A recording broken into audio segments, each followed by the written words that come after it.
Ayo donasi untuk pembebasan lahan Masjid Sejuta Santri. Seluruh dana akan digunakan untuk keperluan operasional dan pembebasan lahan Masjid Sejuta Santri. Setiap rupiahnya jadi ilmu dan abadi menjadi amal jariah. Ke nomor rekening Bank Syariah Indonesia 20725 20729 atas nama Masjid Sejuta Santri. Gerakan Sejuta Santri, dari santri, oleh santri, untuk santri.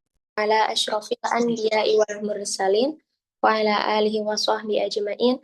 Allahumma sholli ala sayyidina Muhammad wa ala ali sayyidina Muhammad. Rabbi syrah li sadri wa yassir li amri wa hlul 'uqdatam min lisani yafqahu qawli. Alhamdulillahirabbil alamin. Selamat datang kembali kepada Bapak, Ibu, teman-teman semuanya pada kajian Ramadan kajian sejuta santri. Alhamdulillah, kita semua dapat kembali berkumpul pada kajian ini dengan sehat walafiat. Alhamdulillah, Allah masih memberikan kesempatan untuk kita semua kembali mengkaji ilmu, kembali menuntut ilmu di jalannya Allah Subhanahu wa Ta'ala. Nah, kepada Bapak, Ibu, dan teman-teman semuanya, pada pagi hari ini, subuh ini, kajian hari ini, pada hari keempat, kita akan mengkaji terkait hadis keempat yang ada di kitab Arba'in Nawawi. Nah, setelah hari pertama kita membahas terkait niat, lalu ada Islam, iman, dan ihsan, dan kemarin terkait fondasi kokoh seorang muslim. Hari ini di hari keempat, hadis keempat, di sini kita akan membahas terkait takdirmu sudah ditulis, tapi amalmu yang menentukan. Takdirmu sudah ditulis, tapi amalmu yang menentukan. Kajiannya akan disampaikan oleh Gusbi Alimaroh. Alhamdulillah, Gusbi juga sudah berada di tengah-tengah kita semua. Semoga kajian pada hari ini dapat berjalan lancar dan dapat memberikan ilmu yang bermanfaat bagi kita semuanya. Kepada Guswi kami persilahkan. Baik, A'udzubillahi minasyaitonirrajim. Bismillahirrahmanirrahim. Assalamualaikum warahmatullahi wabarakatuh. Waalaikumsalam warahmatullahi wabarakatuh. Innal hamdalillah nahmaduhu wa nasta'inuhu wa nastaghfiruhu wa na'udzu billahi min shururi anfusina wa min sayyiati a'malina may yahdihillahu fala mudilla lahu wa may yudlilhu fala hadiyalah. Asyhadu an la ilaha illallah wahdahu la syarikalah wa asyhadu anna Muhammadan abduhu wa rasuluh la nabiyya wa la rasula ba'dah. Rabbi shrah li sadri wa yassir li amri wa hlul 'uqdatam min lisani yafqahu qawli. Rabbi anzilna munzalan mubarakan wa anta khairul munzilin. Bismillahilladzi la yadhurru ma'asmihi syai'un fil ardi wa la fis sama'i wa huwas samiul alim. Amma ba'd. Alhamdulillah, mari kita panjatkan puji syukur kehadirat Allah Subhanahu wa taala atas segala limpahan nikmatnya kita bisa bangun kembali untuk menunaikan ibadah santap sahur, ibadah subuh, dan termasuk ini ibadah kajian subuh di Zoom online Masjid Sejuta Santri. Karena dengan karunia-Nya kita bisa tanpa ada halangan untuk bangun, tetap bisa bangun bernafas dengan sehat, karena tak sedikit orang-orang yang tidak sehat, yang tidak dikasih kesempatan bangun, ya, Masya Allah. Tak lupa, sholawat serta salam semoga seluruh tercurahkan kepada junjungan kita semua, yaitu Nabiullah Nabi Agung Muhammad Sallallahu Alaihi Wasallam, yang senantiasa bersusah payah membawa kita dari zaman kegelapan menuju zaman terang benderang, hingga kita tanpa ada halangan sampai kita bisa nikmat berislam, nikmat beriman, tak ada halangan yang berarti. Mari kita senantiasa mengucapkan sholawat kepada beliau. Semoga kita semua nanti dipertemukan oleh beliau, mendapatkan syafaatnya beliau dan bertemu beliau di telaganya. Amin ya rabbal alamin. Alhamdulillah, ini sudah sampai di bab keempat. Nah, sebelumnya mungkin kayaknya kita perlu evaluasi soal waktu ya, karena kan waktunya kan makin ke sini akan makin mundur ya. Nah, tadi itu saya jam 5 tepat itu masih salam terakhir. Mungkin bisa kita undur 10 menit barangkali besok ya, biar nyantai, biar tetap bisa sambil menunggu Bapak Ibu semua yang masih pada di masjid, karena memang bahkan sekarang aja masih zikir itu, masih kultum nih, gitu ya. Mungkin nanti kita undur 10 menit aja, 5 10 gitu, biar nggak terlalu buru-buru. Nanti selesainya ya 6 lebih dikit, biasanya kan 6 kurang atau 6 pas ya. Oke, gitu ya. Baik, ini adalah hadis keempat di kitab Arba'in Nawawi. Jadi Bapak Ibu semuanya yang mungkin baru ikut pertama kali, kitab Arba'in Nawawi ini adalah kitab yang isinya tentang ajaran-ajaran inti tentang Islam. Meliputi niat, ya, rukun Islam, rukun iman, apa itu ihsan, apa itu hari kiamat, dan lain sebagainya. Nah, ini kita sudah sampai di hadis keempat tentang takdir, tetapi amalan kitalah yang menentukan. Nah, kadang soal ngobrolin soal amal, soal takdir itu kita kadang malam-malam sering diem mengevaluasi seharian tadi kita ngapain. Lagi rame pikirannya, banyak kegagalan hari ini, banyak sekali hari ini yang bikin kecewa, banyak sekali hari ini yang bikin kita kayak sudah mulai menyerah sama hidup gitu ya. Lalu kita mungkin pernah bertanya-tanya, barangkali kita semua dan saya sendiri pun pernah bertanya-tanya dulu waktu masih belia ya, umur-umur belasan. Tanya, kalau semua hal yang ada di dunia ini sudah ditakdirkan sama Allah, ngapain sih kita capek-capek? Betul apa enggak? Pasti semuanya pernah mikir ke situ. Serius nih, pernah kepikiran ya pasti ya. Kalau rezeki sudah diatur, kenapa kita harus kerja dari pagi sampai malam? Kalau jodoh udah ditulis, kenapa harus berusaha memperbaiki diri, berusaha mendekati, berusaha melamar, berusaha mencarikan maharnya? Kalau surga dan neraka udah ditentukan, kenapa kita masih harus taat? Benar apa enggak? Pasti pernah ada pertanyaan-pertanyaan seperti itu. Nah, pertanyaan-pertanyaan kayak gini tuh bukan pertanyaan orang sesat ya, tapi orang yang mikir ya. Bukan pertanyaan sesat, tapi sedang mikir, sedang proses merenung. Karena memang kita diminta oleh Allah untuk merenung. Ini pertanyaan orang yang lagi mikir, orang yang lagi capek, orang yang lagi berusaha memahami hidup. Karena kadang kita udah berusaha maksimal, tapi hasilnya nggak sesuai sama harapan. Udah doa tiap malam, tapi belum juga dikabulkan.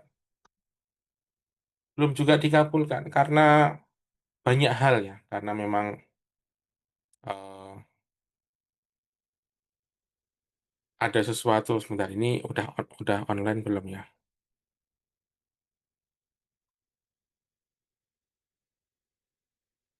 Sudah. Oke.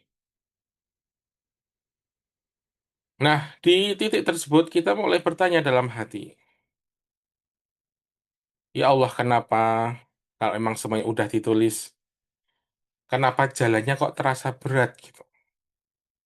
Nah, kadang di sini kita terus salah paham. Oh, takdir itu sering kita pahami sebagai ah ya udahlah pasrah aja, ngapain sih repot-repot. Udah pasrah aja. Seolah-olah takdir itu bikin kita harus duduk, harus diem. Seolah-olah takdir itu bikin kita harus berhenti berjuang. Padahal nggak gitu. Takdir itu bukan untuk kita pasrah nggak ngapa-ngapain. Takdir itu seharusnya bikin kita tenang. Tenang saat usaha kita belum berhasil. Tenang saat orang lain terlihat lebih dulu sampai. Tenang saat hidup nggak sesuai skenario yang kita susun sendiri. Coba kita gini mikirnya ya. Kalau kita hidup tanpa konsep takdir, apa yang akan terjadi? Setiap kegagalan, kita langsung merasa hancur total. Setiap ada penolakan-penolakan, kita ngerasa hidup ini nggak adil sama kita. Setiap ada kehilangan-kehilangan, kita merasa dunia seakan-akan hancur, akan runtuh, nggak ada maknanya lagi untuk kita perjuangkan. Tapi karena kita tahu takdir, ada yang namanya takdir, kita punya tempat bersandar. Kita punya tempat bersandar sehingga kita nggak jauh-jauh tersesatnya. Takdir itu bukan alasan untuk kita berhenti bergerak. Kita tahu ada yang mengatur yang namanya takdir. Kita tahu bahwa ada yang maha tahu. Kita tahu hidup ini bukan sebuah kerandoman. Sudah ada yang mengatur. Justru takdir itu adalah jaring pengaman. Sebuah jaring pengaman.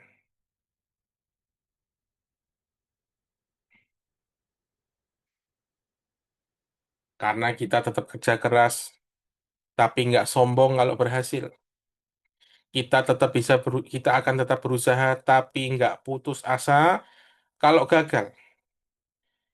Kita tetap taat, bukan karena pengen memaksa surga, tapi karena pengen ridhonya Allah Subhanahu wa Ta'ala.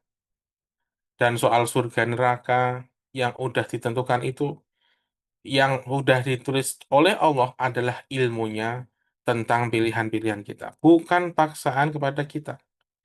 Allah tahu kita akan memilih apa, tapi yang memilih tetap kita. Allah ngasih kita peluang untuk ikhtiar. Allah ngasih kita pilihan untuk memilih. Maka hidup ini tetap ada ujian. Maka usaha tetap penting. Maka doa tetap berarti. Itulah yang namanya takdir. Nah, pada pagi hari ini kita akan mencoba untuk menggali apa yang dikatakan oleh Rasulullah tentang takdir dan amal ini. Yang diriwayatkan oleh Ibnu Mas'ud dan kemudian diriwayatkan kembali oleh Imam Bukhari dan Muslim. Nah, ini ya hadisnya. An Abdullah bin Mas'ud radhiyallahu anhu qala, dari Abdullah bin Mas'ud radhiyallahu anhu, beliau berkata, haddatsana haddatsana Rasulullah sallallahu alaihi wasallam wa huwa shadiqul masduq. Rasulullah sallallahu alaihi wasallam menceritakan kepada kami dan beliau adalah orang yang benar lagi dibenarkan. Shadiq al-masduq, benar lagi dibenarkan. Shadiqul masduq. Perhatikan nih kalimat ini. Ibnu Mas'ud nggak cuma bilang Rasulullah bersabda, tapi beliau tambahkan wahuwa shadiqul masduq. Beliau itu orang yang paling benar dan selalu dibenarkan. Seakan-akan Ibnu Mas'ud ini bilang, dengerin baik-baik nih. Dengerin baik-baik ya. Ini bukan sekedar cerita, ini bukan dongeng. Ini adalah sebuah kebenaran mutlak yang keluar dari orang soleh, orang yang maksum, orang yang bebas dari yang namanya kesalahan. Inna ahadukum yujma'u khalquhu fi batni ummi arba'ina yauman nutfatan. Sesungguhnya salah seorang dari kalian dikumpulkan penciptanya di dalam perut ibunya selama 40 hari sebagai nutfah. Apa itu nutfah? Air, air mani. Kita semua mohon maaf ini ya, agak dibahas karena memang disampaikan oleh Rasulullah. Dulu kita cuma setetes, dulu kita kecil, nggak kelihatan, nggak punya daya. Tsumma yakunu alaqatan mithla dzalik. Kemudian menjadi segumpal darah selama 40 hari. Tsumma yakunu mudghatan mithla dzalik. kemudian menjadi segumpal daging selama 40 hari. Artinya 40 jadi 120 hari. 120 hari pertama kita hidup di rahim udah dalam proses pengaturan Allah. Masya Allah. Kita nggak pernah minta dilahirkan. Kita nggak pernah bisa milih wajah kita kalau gimana. Kita nggak pernah bisa milih kita dilahirkan siapa. Dari rahimnya siapa. Milih jadi anaknya Raffi Ahmad.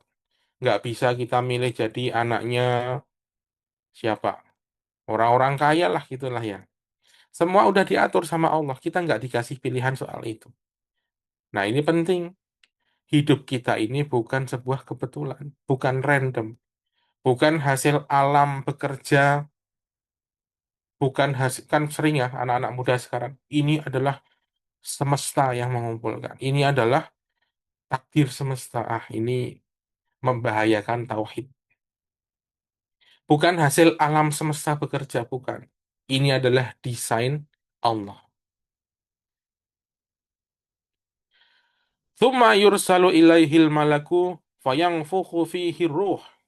Kemudian diutuskan diutuslah malaikat lalu ditiupkan ruh ke dalamnya. Nah, ini titik resmi kita jadi manusia hidup, Bapak Ibu sekalian. Bukan sekedar jasad, tapi ada ruhnya, ada jiwanya, ada tanggung jawabnya. Wa yu'maru bi arba'i kalimatin. Malaikat itu diperintahkan untuk menulis 4 perkara. Wa yu'maru bi arba'i kalimatin. Diperintahkan untuk nulis 4 perkara. Apa aja itu? Tidak selanjutnya. Bikat bi rizkihi. Bukan cuma uang, ya. Rizki itu bukan cuma uang. Semua jatah hidupnya. Kesehatan, pasangan, anak, kesempatan, bahkan pertemanan.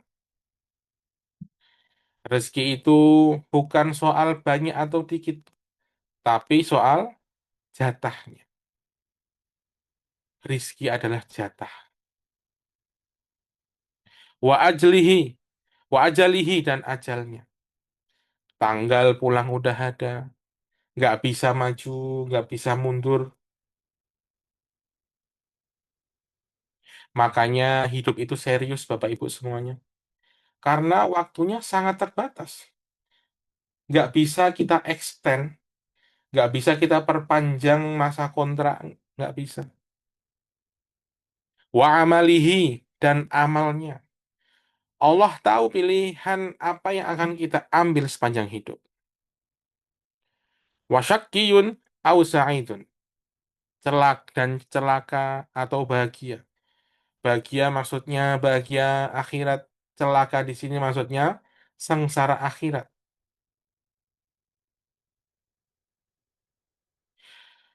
Di sini orang sering salah paham. Kalau udah ditulis berarti percuma dong usaha. Bukan, ya. Bukan seperti itu. Allah menulis berdasarkan ilmunya. Bukan memaksa kita. Allah tahu apa yang akan kita pilih. Tapi yang memilih tetaplah kita. Allah tahu apa yang akan kita pilih. Tapi tetap yang memilih tetap kita. Nggak akan maksa. Kita dikasih pilihan. Nah, ini bagian yang agak bikin merinding ya. Karena ada sumpah-sumpahnya. Fawallahilladzi la ilaha ghairuhu. Demi Allah yang tidak ada Tuhan selain Dia. Rasulullah sampai bersumpah, sampai beliau bilang wallahi ya. Artinya ini serius banget Bapak Ibu. Inna ahadukum la ya'malu bi amali ahlil jannah. Sesungguhnya salah seorang dari kalian bisa saja beramal seperti amalan ahli surga. Kelihatannya bisa rajin, bisa taat, bisa solih, ya, seperti ahli surga. hatta ma yakunu bainahu wa bainaha ila dhira'. Sampai jaraknya dengan surga tinggal sehasta. Dikit lagi. Dikit lagi dapat surga. Lalu dilanjutin lagi. Fayasbiqu alaihil kitab. Namun ketetapan mendahuluinya. Namun takdir mendahului. Fayamalu bi amali ahli nar fayadkhuluha. Lalu ia melakukan amalan ahli neraka dan masuk ke dalamnya. Ya, bikin merinding. Saya langsung merinding nih. Dikit lagi dapat surga, ya Allah.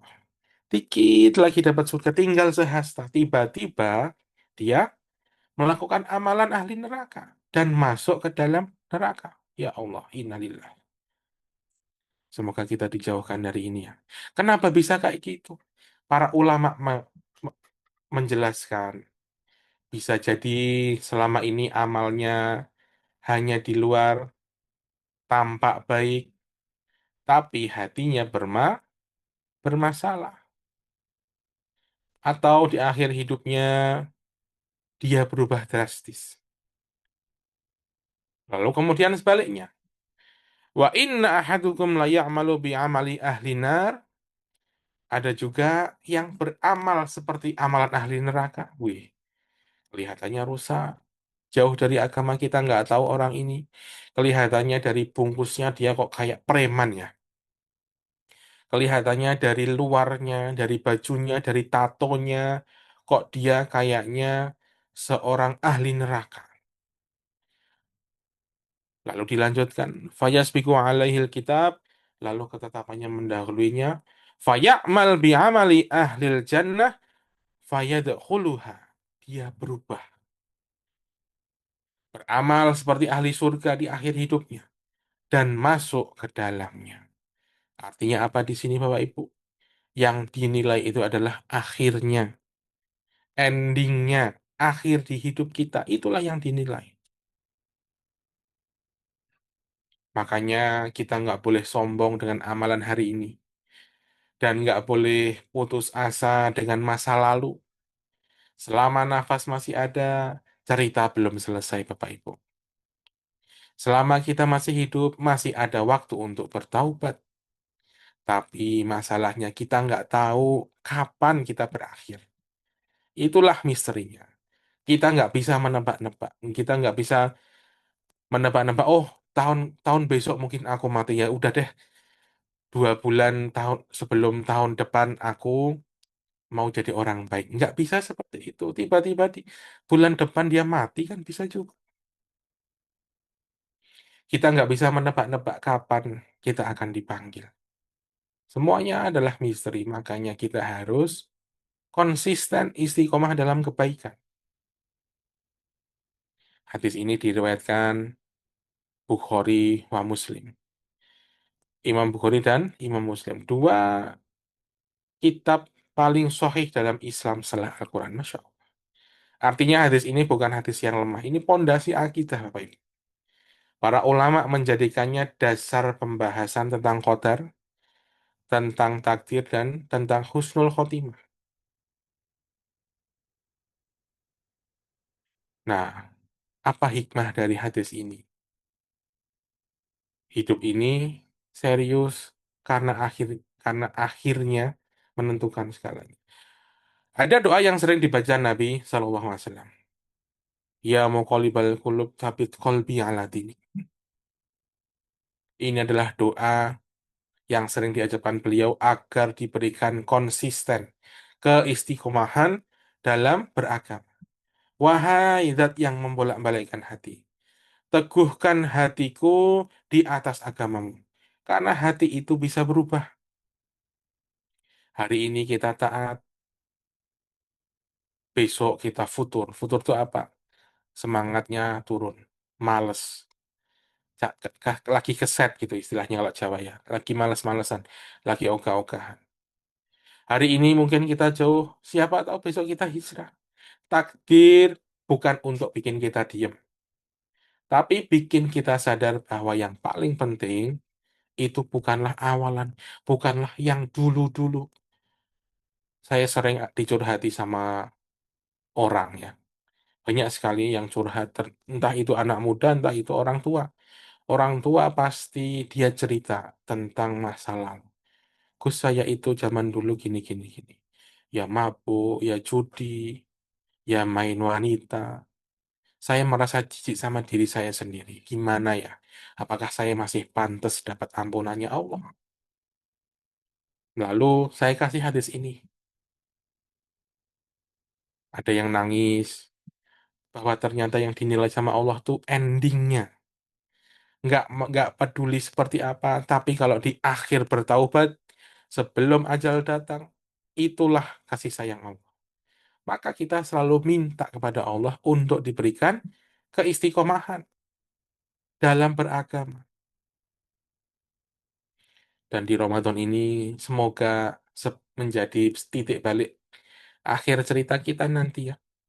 Semoga Allah tulis kita sebagai orang yang bahagia di akhir. Nah, oke, kita balik lagi ke awal, kita bedah paling detail ya. Tadi dibahas soal fase penciptaan manusia, bahwa kita itu sudah diurus sejak dalam rahim. 40 hari pertama nutfah, 40 hari kedua alaqah, daging kecil, dan 40 hari ketiga sudah jadi hidup. Sudah ruh ditiupkan. Jadi 120 hari itu ruh ditiupkan.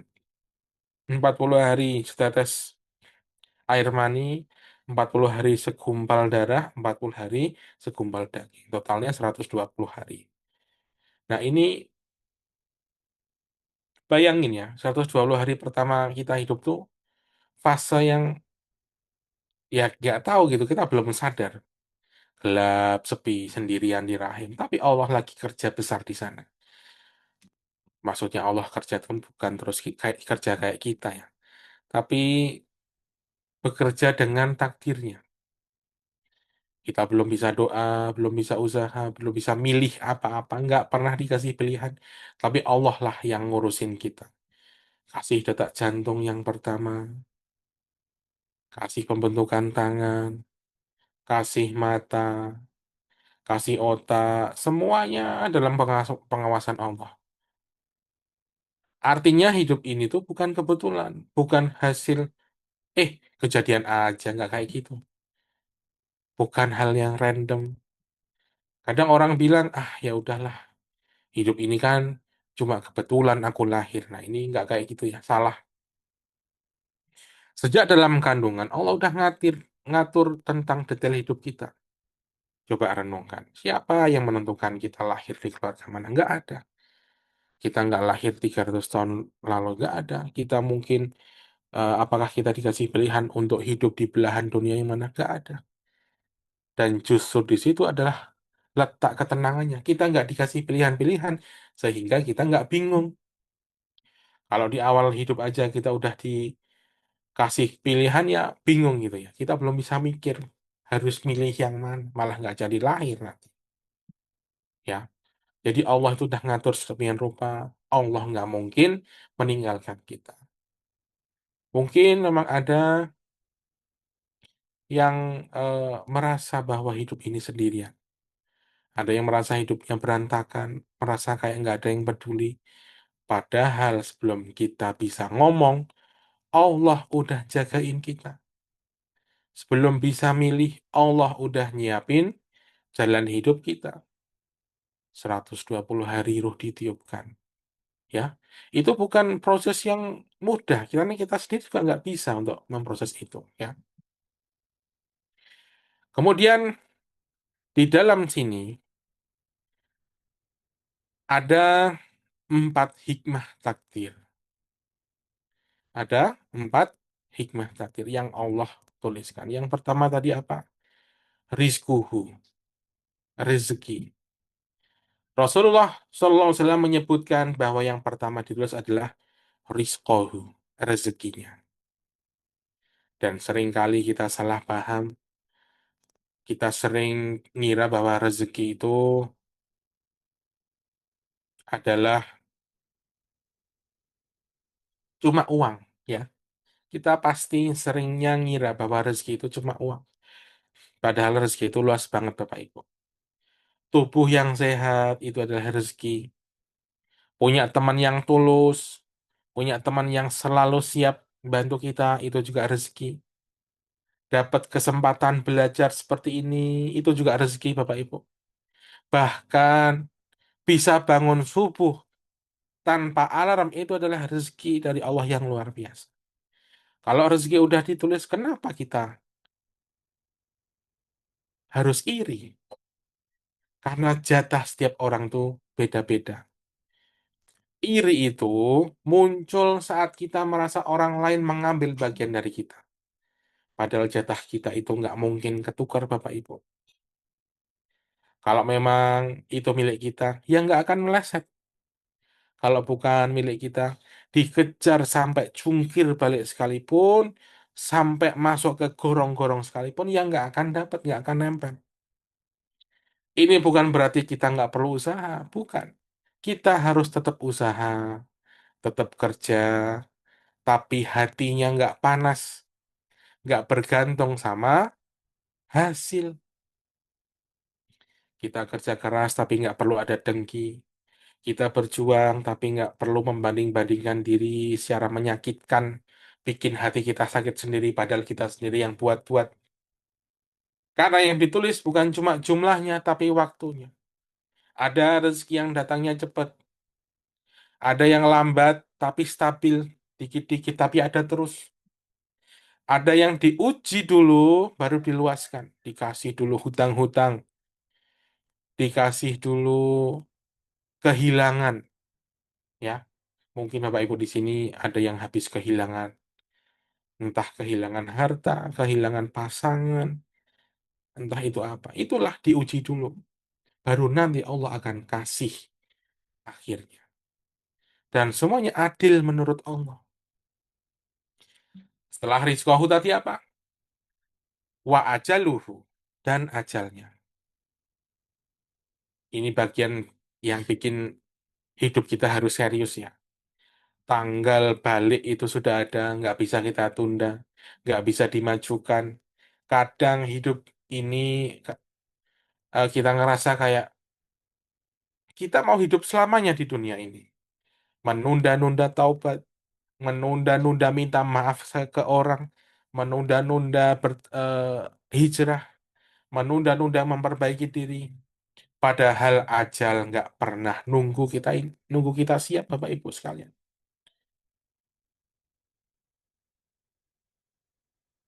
Kenapa waktu itu mahal? Karena setiap detik mengurangi sisa umur. Kita nggak tahu sisa kita ini berapa umurnya. Yang kita tahu cuma makin hari makin berkurang. Tiba-tiba ada keriput, datang lagi satu garis. Tiba-tiba datang lagi ada selembar uban, tiap hari nambah uban. Makanya orang yang sadar soal ajal biasanya jadi lebih lembut, lebih nggak gampang ribut, lebih nggak mau menyanyiakan momen di dalam hidup. Karena orang ini sadar, bisa jadi ini sebuah pertemuan terakhir. Bisa jadi ini Ramadan terakhir. Bisa jadi ini adalah sebuah sujud yang terakhir. Ajal itu membuat hidup punya tujuan, punya urgensi. Tanpa kesadaran ajal, hidup ini akan terlalu santai. Santainya berlebihan. Dan dengan kesadaran ajal, hidup ini jadi lebih bermakna. Kita nggak mau menyiangkan satu detik pun. Satu detik dinikmati untuk ibadah, untuk bahagia bersama keluarga, untuk senang-senang sama pasangan. Itulah kalau kita tahu ajal. Kita nggak tahu waktunya, tapi kita bisa mengira-ngira itu pasti akan datang. Sehingga kita nggak mau kehilangan waktu. Satu detik pun. Semua waktu digunakan untuk yang baik-baik. Bareng keluarga, bareng pasangan, bareng anak, ngaji, sholat sunnah, sedekah, semuanya dilakukan karena tahu, sadar tentang adanya ajal. Kemudian yang ketiga, wa amaluhu, dan amalnya. Di sini sering muncul pertanyaan, kalau amal udah ditulis berarti kita cuma menjalankan skenario dong. Kita cuma menjalankan apa yang udah diatur Allah dong. Nggak kayak gitu konsepnya ya. Allah menulis berdasarkan ilmunya. Allah tahu apa yang akan kita pilih. Contoh sederhana nih, seorang guru yang tahu muridnya males. Guru itu bisa aja memperkirakan murid itu akan gagal ujian. Wah ini kayaknya kalau belajarnya kayak gini, kalau tugas-tugasnya kayak gini, dia nggak akan lulus, dia akan gagal ujian. Tapi bukan guru itu yang memaksa murid untuk malas. Nggak kayak gitu. Konsepnya mirip-mirip seperti itu. Murid itu sendiri yang memilih malas. Allah Maha tahu sama pilihan kita. Tapi kitanya yang tetap harus memilih. Makanya setiap hari kita tetap diberi pilihan-pilihan, diberikan opsi. Di opsi ini, kamu mau jujur apa bohong nih? Di pilihan ini, kamu mau sholat atau nunda-nunda nih? Di pilihan ini, kamu milih memaafkan orang ini atau jadiin dendam nih. Pilihan-pilihan kecil ini membentuk jalan hidup kita. Allah tahu kita akan condong kemana. Tapi Allah tetap memberi kita ruang untuk menentukan arah. Inilah yang bikin hidup jadi ujian. Kalau nggak ada pilihan, nggak ada pahala. Kalau nggak ada pilihan, nggak ada dosa. Justru karena kita memilih, amalan kita jadi punya value, punya nilai. Dan yang paling penting, amal itu bukan cuma soal besar kecilnya, tapi konsistensinya, keikhlasannya. Lalu yang terakhir tadi apa? Syakiyun au sa'idun. Celaka atau bahagia. Bahagia di sini bukan sekedar bahagia dunia, tapi bahagia akhirat. Husnul khotimah. Celaka bukan sekedar gagal dunia, tapi su'ul khotimah. Kita dikasih pilihan, mau milih yang mana nih? Ini bagian yang bikin kita merinding tadi ya. Ya. Karena yang menentukan itu bukan awalan hidupnya, tapi akhirnya. Ada orang yang hidupnya kelihatan baik banget, rajin ibadah, solih, tapi di akhir hidupnya tergelincir ke dalam kemaksiatan. Adakah yang seperti ini? Banyak. Yang di hidupnya dia solih, di akhirnya dia ditemukan di tempat maksiat karena pengen berbuat maksiat. Coba gimana itu? Ada juga orang yang masa lalunya gelap, penuh dengan kesalahan, tapi di akhir hidupnya berubah total, wafat dalam keadaan baik. Artinya apa? Jangan pernah merasa aman di dunia ini, tapi juga jangan pernah merasa putus asa. Kalau hari ini kita masih baik, Allah masih kasih kesempatan kita jadi orang baik, jangan sombong. Jangan sombong. Karena kalau kita hari ini jatuh, ya sudah, selesai sudah. Dan yang lagi hari ini lagi ngerasa jauh sama Allah, lagi ngerasa jadi orang jelek, buruk, jangan ngerasa hidupnya udah selesai. Selama nafas masih ada, status itu belum final. Makanya para ulama dulu lebih takut kehilangan iman di akhir daripada kehilangan harta di tengah jalan. Karena yang dihitung itu garis finishnya. Terus buat apa kita berjuang? Hampa tadi itu tadi kan bukan bikin kita duduk diam. Justru harus jadi sebaliknya. Justru karena rezeki udah ditulis, harusnya kita tenang dong. Ya, harusnya kita tenang dong, orang rezeki udah ditulis dan itu seadil-adilnya Allah. Karena ajal udah ditulis, kita harus lebih serius memanfaatkan waktu. Nggak tahu sampai kapan. Karena amal udah ditulis berdasarkan pilihan kita, ya kita harus hati-hati dalam mengambil keputusan. Karena akhir hidup itu yang menentukan. Kita jadi harus terus berdoa biar supaya diteguhkan sama Allah.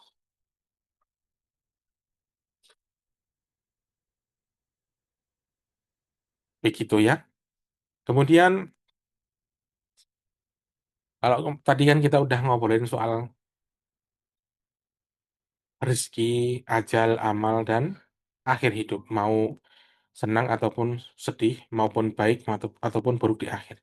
Lalu sikap kita harus bagaimana? Salah satu kesalahan terbesar adalah jadiin takdir sebagai alasan untuk santai. Nah, ini adalah sebuah kesalahan besar. Jangan males. Kalau rezeki udah diatur, ya udahlah, nggak usah kerja keras. Kalau surga udah ditentukan, ya udah santai aja, ngapain kita repot-repot. Nggak kayak gini. Rasulullah SAW sendiri paling keras sama yang namanya usaha. Padahal beliau udah apa? Digaransikan surga. Orangnya maksum, bebas dari kesalahan. Beliau tetap berdakwah siang malam, berstrategi, berhijrah, berperang, dialog, semua dilakukan maksimal. Bahkan salah satu wujud kita harus bertawakal adalah Nabi Muhammad dijamin keselamatan sama Allah. Masih harus pakai baju besi. Masih harus nenteng pedang. Jadi Rasulullah tuh ngajarin kepada kita, ya tetap harus ikhtiar. Diikhtiarkan untuk selamat. Diikhtiarkan untuk berjuang. Padahal beliau ini manusia yang paling tawakal ya. Artinya, percaya takdir itu bukan berarti kita berhenti bergerak. Justru kita harus bergerak karena percaya sama Allah yang mengatur hasilnya. Kemudian, jangan sombong buat orang-orang yang saat ini lagi baik atau mungkin lagi dikasih keberhasilan. Kalau berhasil, jangan merasa itu murni karena kita hebat. Karena kalau Allah mau, dikit aja faktornya diubah. Hidup kita ini bisa berbeda total. Kita lahir dari keluarga yang mendukung, itu bukan usaha kita. Kita dapat kesempatan sekolah, itu bukan semata-mata perjuangan kita. Kita punya tubuh yang sehat, itu bukan karena kita nyiptain sehat itu sendiri, bukan. Karena Allah, takdir mengajarkan kita untuk rendah hati. Orang yang sadar takdir biasanya lebih lembut. Karena orang ini tahu, aku ini cuma menjalani skenario-nya Allah. Ya. Kemudian, janganlah berputus asa. Latai as. Ini juga penting ya. Kadang orang itu gagal sekali, gagal dua kali, terus merasa, udahlah, mungkin emang takdirku nih yang kayak gini. Aku nggak ditakdirkan jadi pengusaha. Aku nggak ditakdirkan jadi guru. Aku nggak ditakdirkan jadi petani. Selalu gagal panennya dan lain-lain. Ya, atau mungkin tentang masih koridor hijrah. Aku nggak ditakdirkan jadi orang baik. Wah, ini bahaya. Padahal bisa jadi itu kan bukan akhir ceritanya. Itu baru bab satu mungkin. Selama ajal belum datang, takdirnya belum final. Orang yang sadar takdir nggak akan gampang putus asa karena dia ini tahu Allah ini bisa membalikkan keadaan dalam 1 detik sekalipun. Hari ini susah, oh besok mungkin Allah bisa ngelapangin. Hari ini terasa gelap, terasa kayak cupet, oh siapa tahu besok Allah menerangkan. Gitu mindsetnya. Percaya sama Allah. Lalu fokuslah pada proses. Takdir mengajarkan kita untuk fokus sama apa yang bisa kita kontrol, yaitu usaha dan niat. Hasilnya terserah Allah. Itu wilayahnya Allah. Kita nggak usah terlalu pusing soal hasil. Kalau kita terlalu fokus sama hasil, kita pasti akan gampang kecewa. Tapi kalau kita fokus sama proses, setiap langkah bisa jadi bernilai. Bapak-bapak, ibu-ibu di sini pasti pernah mendengar sebuah apa ya? Kayak kayak peribahasa tapi bukan peribahasa. Jadi bunyinya gini, usaha tidak akan pernah mengkhianati hasil. Pernah nggak dengar ini?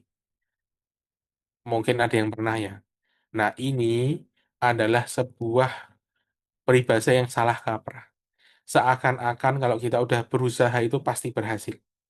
Seakan-akan kalau kita udah kerja maksimal itu pasti berhasil. Nyatanya enggak, Bapak Ibu.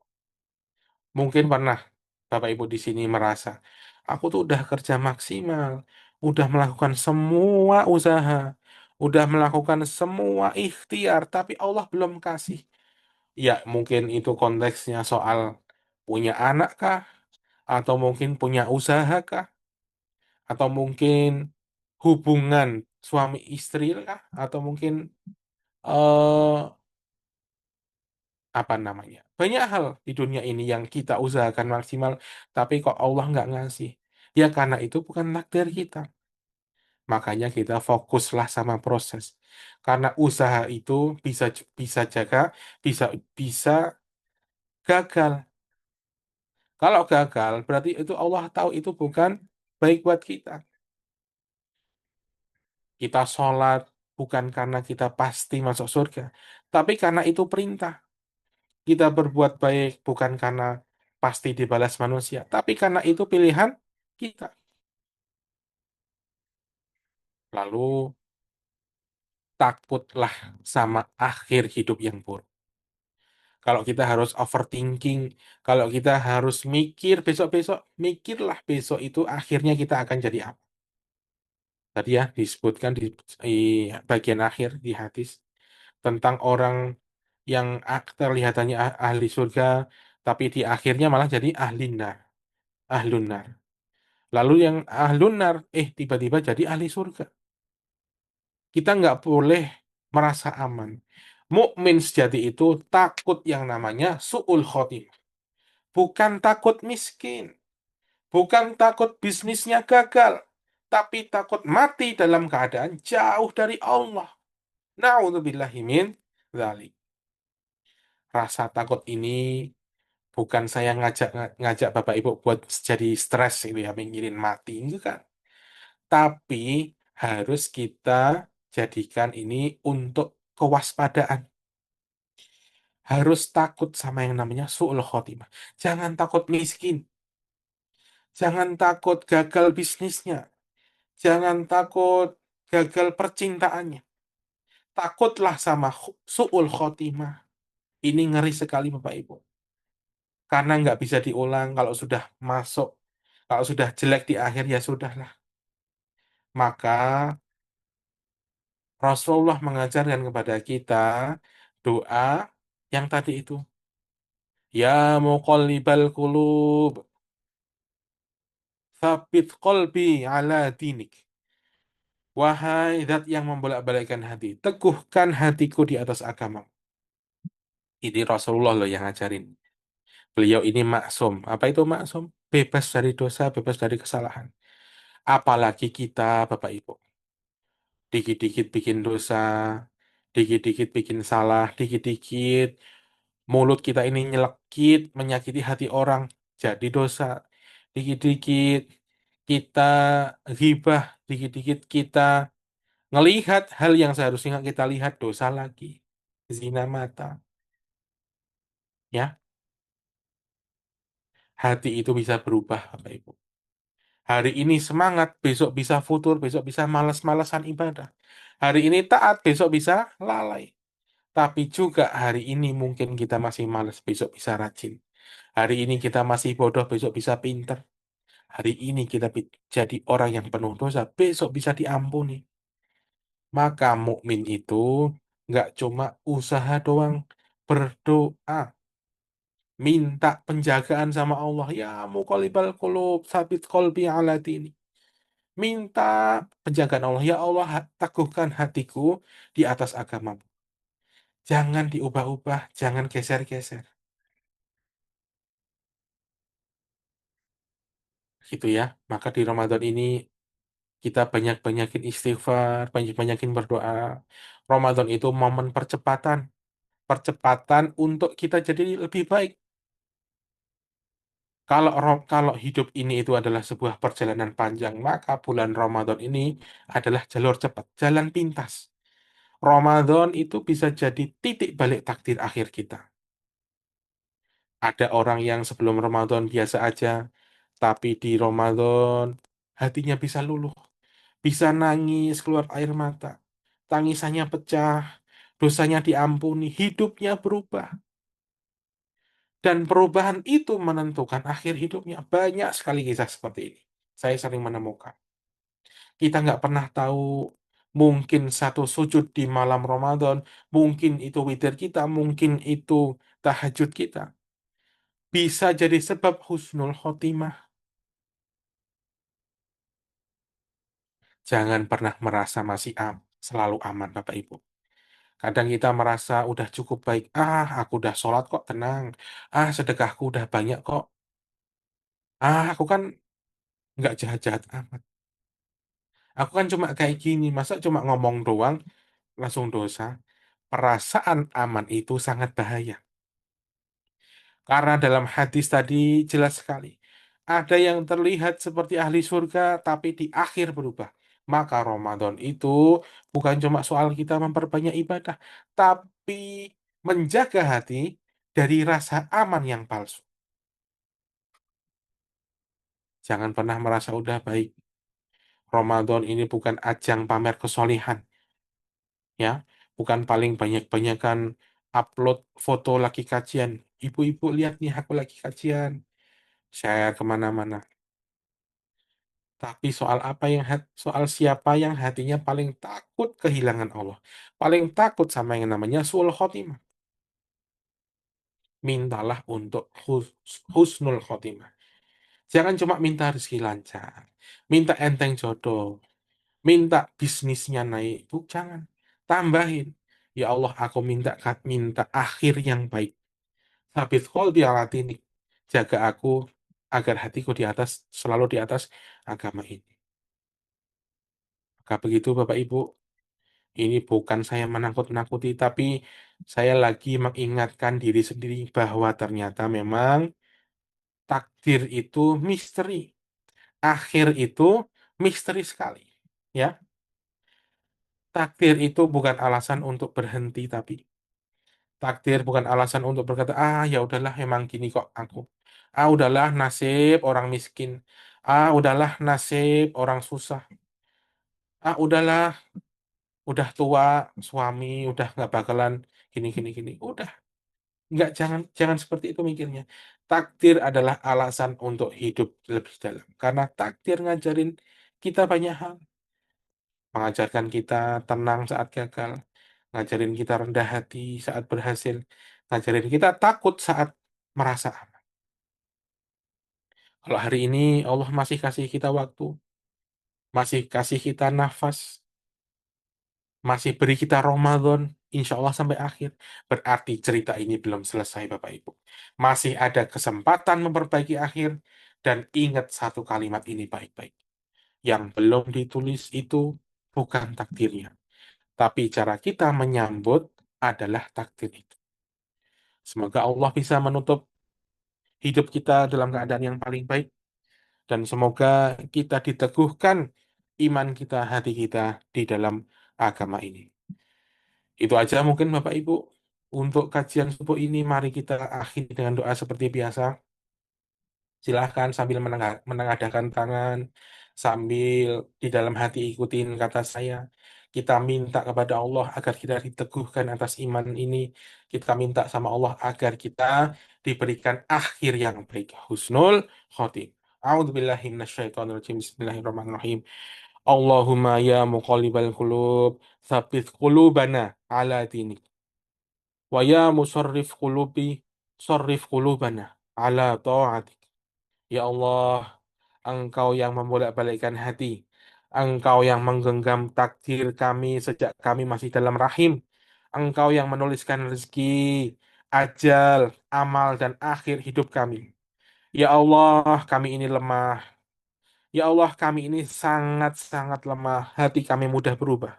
Iman kami naik turun. Kami kadang semangat, kadang juga lalai. Kadang kami yakin, tapi kadang kami juga goyah imannya. Ya Allah, jangan Engkau serahkan kami kepada diri kami sendiri, walau hanya sekejap mata. Jangan bawa kami kepada masa lalu yang suram. Jangan bawa kami kepada masa lalu kami yang buruk. Jika Engkau telah menulis rezeki kami, jadikan kami hamba yang bersyukur. Jika Engkau telah menetapkan ajal kami, wafatkan kami dalam keadaan husnul khotimah. Jika Engkau mengetahui amal kami penuh kekurangan, ampuni dan tutupi aib-aib kami, ya Allah. Dan jika dalam catatanmu ada keburukan untuk akhir hidup kami, ya Allah, gantilah dengan kebaikan karena rahmat. Ya Allah, di Ramadan ini kami ingin memperbaiki akhir cerita kami.